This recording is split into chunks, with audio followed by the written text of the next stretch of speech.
네, 할렐루야. 2021년 6월 2일 수요 중보 예배를 시작하도록 하겠습니다. 우리는 주의 움직이는 교회 함께 찬양하도록 하겠습니다.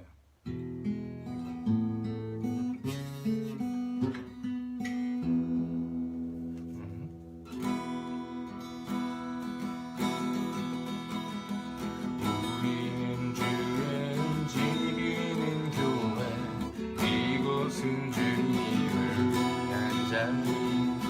내가 기도하는 모든 땅 위에서 하나님 예배받으리. 그날을 고대하네.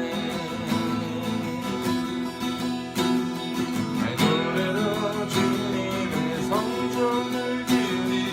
높임을 받으소서. 예수 나의 찬송 증거하신 주님을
자, 하나님 말씀 보도록 하겠습니다. 우리 하나님 말씀은 출애굽기 24장 12절부터 18절까지 말씀을 봤으면 좋겠는데요.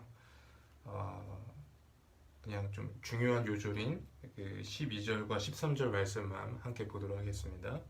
제가 읽도록 하겠습니다. 여호와께서 모세에게 이르시되 너는 산에 올라 내게로 와서 거기 있으라. 내가 그들이 가르치도록 내가 율법과 계명을 친히 기록한 돌판을 내게 주리라.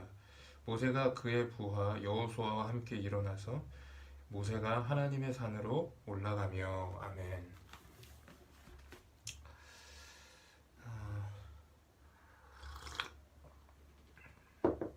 자, 오늘은 진정한 예배자가 됩시다 라는 제목으로 여러분과 같이 말씀을 나누도록 하겠습니다. 주님께서 우리에게 또 교회에게 하신 말씀 중에 신령과 진정으로 예배하라는 말씀이 있습니다. 이 요한복음 4장에 보면 신령과 진정으로 예배하라. 예배할 때가 이때다. 신령한 진정으로 예배하라. 이런 말씀이 있는 거예요. 그래서 예배하는 자는 영과 진리로 예배할지니 이렇게 말씀하고 있습니다.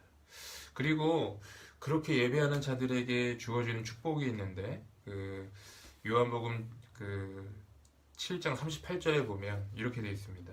나를 믿는 자는 성경의 이름과 같이 그 배에서 생수의 강이 흘러나오리라. 그러니까 예배하는 자는 메마르지 아니하고 흘러넘치는 은혜가 있다는 것이죠. 우리는 하나님께 마음의 중심을 다하는 그렇게 해서 하나님께 올려드리는 찬양과 경배를 해야 합니다. 그런데 여러분, 우리가 진짜 예배 가운데서 이러한 찬양을 경험하고 있는가요? 한번 생각해 볼 필요가 있어요. 사실 이러한 예배는 우리 모두가 원하는 예배이고 또 우리 모두가 드리고 싶어하는 예배입니다. 그러나 성경이 말씀하신 것처럼 마음은 원이지만 육신이 약할 때가 너무나도 많이 있죠. 하나님을 예배하기 위해서 예배당에 왔지만 몸은 예배당에 있지만 우리의 마음이 하나님에게서 천리 떠나 있을 때가 얼마나 많은지 모릅니다. 그래서 뭔가 이렇게 메마르고 또 은혜를 누리기보다는 은혜가 너무나도 찔끔찔끔 우리 가운데 오는 그런 느낌이 많이 옵니다. 정말 안타까운 상황이라고 할 수가 있는 것이죠. 어떤 책에 이렇게 기록된 이야기가 있는데 그게 이 설교에 좀 도움이 될 것 같아서 여러분에게 좀 소개하고자 합니다. 어떤 사람이 꿈을 꾸었는데 그 꿈속에서 어느 한 천사를 보게 되었습니다. 근데 이제 그 천사가 그 사람을 어느 한 교회에 주일 예배로 이렇게 안내한 거예요. 그래서 그 예배에 들어갔는데 그 예배가 이제 시작이 되었어요. 그런데 이제 어느 한 자매가 바이올린을 이렇게 연주를 하는 것입니다. 그런데 이상하게 바이올린은 열심히 연주하는데 바이올린의 소리가 들리지가 않는 겁니다. 이후 순서가 되어서 성가대 이 찬양하는 그런 시간이 있었습니다. 그런데 성가대도 열심히 찬양을 하지만 찬양의 소리가 들리지 않는 겁니다. 이 회중들도 주악에 맞춰서 하나님께 찬송을 하는데 찬양의 소리가 들리지 않아요. 이제 목사님께서 단 위에 올라와서 이 기도를 인도하고 이 말씀을 전하려고 하는데 기도 인도하는데 소리가 나지 아니하고 말씀을 열심히 전해도 그 말씀 선포된 메시지에 그 소리가 들리지가 않는 겁니다. 도무지 이해가 안 가는 상황이에요. 그래서 그 사람이 함께 온 천사에게 이렇게 물어봤습니다. 왜 사람들의 목소리가 들리지 않은 겁니까? 사람들은 저렇게 열심히 찬양하고 악기를 연주하고 설교하고 기도하는데 왜 소리가 없습니까? 그랬더니 천사가 이렇게 대답했습니다. 이 사람들이 소리 내지 못하는 이유는 내면에서 진정한 소리를 내지 않기 때문입니다. 사람들은 예배는 하지만 형식에 매여 있어서 내면에 깊숙이 해서 하나님의 은혜를 경험하지 못하기 때문에 그 소리가 나지 않는 겁니다. 그래서 당신의 소리, 이 찬양의 소리, 그 악기의 소리, 기도의 소리를 들을 수 없는 겁니다. 이렇게 대답했다라고 합니다. 저는 이 이야기가 정말 어떤 한 책의 이야기지만 정말 우리에게 매우 중요한 교훈을 준다라고 생각을 합니다. 우리가 주님 앞에 나아갈 때, 주님께 예배드릴 때 우리가 어떤 마음으로 나아가야 할까? 그것은 하나님을 향한 내면의 깊숙한 그 진실된 마음으로 주님 앞에 나아가야 되는 줄 믿습니다. 그럴 때 우리의 찬양이 진실될 수 있고 성경에 말씀하신 것처럼 신령과 진정으로 드리는 예배가 될 수 있는 것입니다. 사도 바울이 로마서에서 말씀하신 것처럼 육신의 할례가 아니라 이 내면의 할례가 할례라는 거예요. 율법은 돌판에 쓸 것이 아니라 우리 심령에 쓰라라고 돼 있어요. 그러니까 외면으로 드러나는 것이 중요한 것이 아니라 내면에 담겨 있는 우리들의 중심이 더 중요하다라는 것이죠. 우리가 그렇게 예배를 할 때 예배 가운데 힘이 있고 또 그 예배로 말미암아 그 은혜가 우리 삶 가운데 또 우리 신앙 가운데 흘러 넘치는 것입니다. 그렇게 할 때 우리의 신앙 가운데에서 그 영적인 그런 선순환이 일어나는 것이죠. 계속 은혜를 받게 되면 또 은혜를 더 받게 되고 은혜 위에 은혜가 임하는 것이죠. 이 역사가 일어나야지 우리 신앙생활이 뭔가 뭐랄까 신앙생활 할 맛이 나고 힘이 있고 활력이 있게 되는 것이죠. 바라기는 저와 여러분 가운데 이러한 예배의 역사가 일어나기를 주님은 축복합니다. 오늘 본문 말씀은 여러분이 아주 잘 아시는 말씀이에요. 이제 이스라엘 백성이 애굽으로부터 출애굽을 한 다음에 이제 하나님의 산인 시내 산에 와서 이제 하나님과 언약하는 장면이 여기 나옵니다. 이제 모세가 시내 산에 올라가서 이제 하나님의 십계명을 받을 그런 순간 가운데 있는 것입니다. 그런데 여러분 오늘 말씀에서 이 13절 말씀을 좀 주목해 보셨으면 좋겠습니다. 제가 한번 좀 읽어 드릴게요. 모세가 그 부하 여호수아와 함께 일어나 모세가 하나님의 산으로 올라가며 이렇게 되어 있어요. 뭐라고 되어 있습니까? 모세가 어디에 올라갔다고 되어 있어요? 신의 산이 아니라 하나님의 산에 올라갔다라고 기록되어 있습니다. 여러분 이 신의 산과 하나님의 산이 뭐가 다릅니까? 제가 말씀을 묵상하면서 깨닫게 된 부분은 이 신의 산은 그냥 평범한 산이라는 거예요. 항상 그곳에 있는 산입니다. 어제도 그곳에 있었고 오늘도 그곳에 있었어요. 그리고 앞으로도 그곳에 있을 겁니다. 그냥 산이에요. 특별할 것이 없습니다. 그런데 하나님의 산은 다르다라는 거예요. 비록 평범한 산이지만 하나님의 산이 다른 것은 그 평범한 신의 산 가운데 하나님의 임재가 있었기 때문에 하나님이 임재하셨기 때문에 하나님이 오셨기 때문에 하나님의 산이 된 것이에요. 특별한 산이 된 것입니다. 은혜로운 산이 된 것이고 충만한 산이 된 거예요. 그러니까 하나님의 산이 되었다는 것은 주님의 임재 때문에 된 거예요.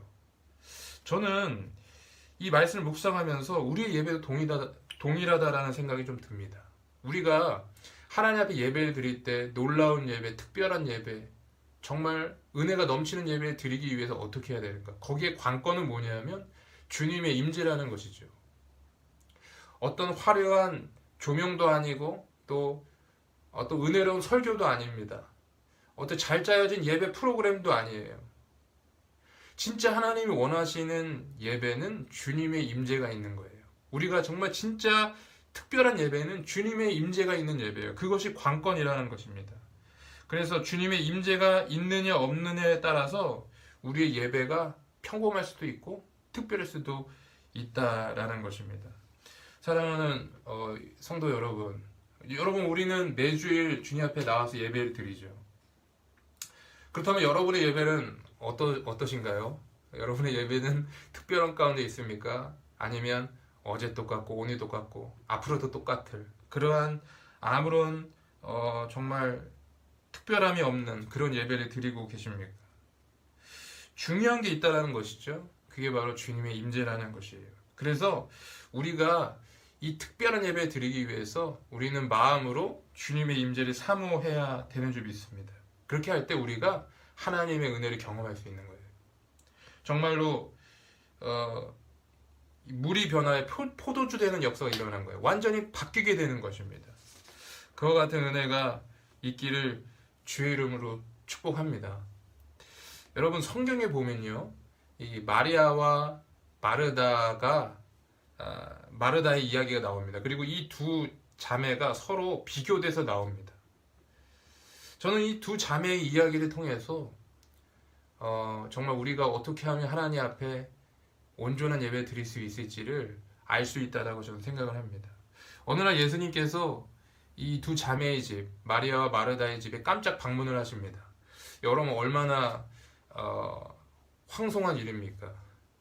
다른 분이 아니라 예수님이 우리 집에 오신다고 생각해 보세요. 그러니까 얼마나 놀라운 일입니까? 너무나도 황송한 일이어서 마르다와 마르다가 이제 이에 대해서 반응을 하는데 서로 다른 반응을 보인다는 거예요. 마르다는 어떻게 반응합니까? 예수님이 오셨기 때문에 예수님을 다 잘 대접해야겠죠. 그래서 열심히 음식도 준비하고 집도 청소했겠죠. 그리고 여러 가지 예수님을 섬기느라 바빴어요. 여념이 없었습니다. 그런데 문제가 있어요. 뭐냐 하면 예수님을 섬기려다 보니까 다른 일로 예수님 섬기려는 그 일 자체로 마음이 산만해진 거예요. 그러다 보니까 정작 주인공이신 예수님에게 집중하지 못했던 겁니다. 근데 여러분 마리아는 전혀 다른 반응을 보였어요. 어떻게 반응했습니까? 다른 거 다 내려놓고 오직 예수님 앞에 발 앞에 앉아서 예수님의 말씀을 들었어요. 이 말은 뭡니까? 마리아의 관심은 예수님에게 집중되어 있었다는 거예요. 예수님과 친밀한 교제 가운데 그 마음이 가 있었다는 것입니다.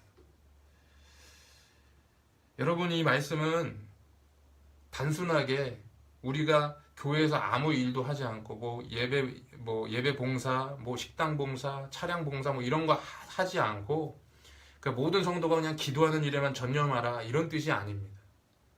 이 말씀의 중요한 핵심 뭐냐면 우리의 영혼의 그 마음의 중심이 어디 있느냐를 보는 거예요. 우리 마음의 중심이 하나님에게 가 있어야 한다는 것을 뜻하는 것이죠. 즉 다시 말해서 우리가 교회에 많은 일들과 많은 이슈들이 있지만 그것으로 인해서 우리의 그 마음의 중심, 신앙의 중심, 우리 영혼의 중심이 산만해지거나 흐트러져서는 안 된다는 거예요. 우리가 그 많은 일도 감당하지만 우리의 영혼으로는 항상 하나님에게 집중되어 있어야 한다라는 것입니다. 사랑하는 성도 여러분, 하나님은 예나 지금이나 변함없으신 것이 있는데 그게 뭐냐면 참되게 예배하는 자들을 사랑하신다라는 거예요. 참되게 예배하는 자들을 또 찾으신다는 것입니다. 하나님께서는 오늘날도 여전히 하나님을 온전히 예배하는 자를 두 눈 부릅뜨고 찾고 계신다는 거예요. 여러분이 그러한 하나님의 사람 되시지 않으시겠습니까? 여러분, 다윗을 한번 생각해 보세요. 또 다니엘을 한번 생각해 보세요. 또 사도 바울을 생각해 보세요. 이들의 공통점이 무엇입니까? 하나같이 하나님을 온전히 예배했던 예배자였던 거예요. 그들은 많은 일을 했습니다. 그러나 여전히 그의 마음의 중심은 항상 하나님을 향하고 있었어요. 이게 바로 예배자라는 것입니다. 이들은 형식을 통해서 하나님께 나아가는 방법을 알았던 사람입니다. 예배라는 형식을 통해서 하나님을 온전히 예배할 줄 알았던 사람이에요. 그러므로 여러분, 우리가 예배 가운데 나아가야 되는 줄 믿습니다. 진심으로 예배해야 되는 줄 믿습니다. 이들은 형식을 소홀했던 사람이 아니에요. 그 형식을 사용할 줄 알았던 사람이에요. 바라기는 그와 같은 마음으로 우리가 하나님을 진정으로 예배하기를 주의 이름으로 축복합니다. 그래서 여러분, 오늘부터 좀 준비하세요. 미리미리 준비하세요. 그냥 주일날 예배 때 가서 그냥 예배 보러 가는 게 아니라 하나님 보러 가는 거예요. 하나님 만나러 가는 거죠. 그래서 마리아처럼 하나님의 발 앞에 앉아서 하나님의 음성에 귀를 기울이는 거예요. 하나님에게 집중하는 거죠. 그와 같은 역사가 일어나길 간절히 주의 이름으로 소원합니다. 저희 교회가 이제 새롭게 세대통합 예배를 드리고 있어요. 시행착오도 있을 수 있고 또 많이 좀 부자연스러운 부분도 있을 수 있겠지만 여러분, 이거 하나만 분명하면 됩니다. 바로 주님에게 집중하는 마음, 주님을 사모하는 마음, 주님의 임재를 사모하는 마음, 그 마음이 있다면 하나님께서는 예배 가운데 풍성하게 여러분에게 역사하시는 줄 믿습니다. 그리고 그 은혜가 넘쳐나는 줄 믿습니다. 바라기는 그런 은혜를 누리시는 저와 여러분 되기를 주님은 축복합니다. 기도하겠습니다. 주님 감사합니다. 오늘 이렇게 예배에 대한 말씀을 주심을 감사합니다. 우리가 정말 하나님의 임재를 사모하게 하여 주시고 정말 그 임재가 임함으로 정말 신의 산이 하나님의 산이 됐던 것처럼 이 하나님의 임재로 말미암아 우리의 예배가 그냥 예배가 아니라 하나님의 예배, 하나님이 기뻐 받으시는 제사가 되게 하여 주시옵소서. 하나님, 교회에서 우리의 삶과 우리의 모습을 통해서 하나님의 영광이 드러나게 하여 주시고 주의 은혜가 흘러넘칠 수 있도록 도와주시고 또 예배 때마다 정말 때마다 주시는 하나님의 은혜를 정말 만끽하고 누리게 하여 주셔서 정말 시냇가에 심은 나무가 철을 따라 과실을 맺고 또 하늘 모든 형통함이 있었던 것처럼 우리 가운데도 그와 같은 역사가 일어나게 하여 주시옵소서. 감사드리며 예수님의 이름으로 기도했습니다. 아멘.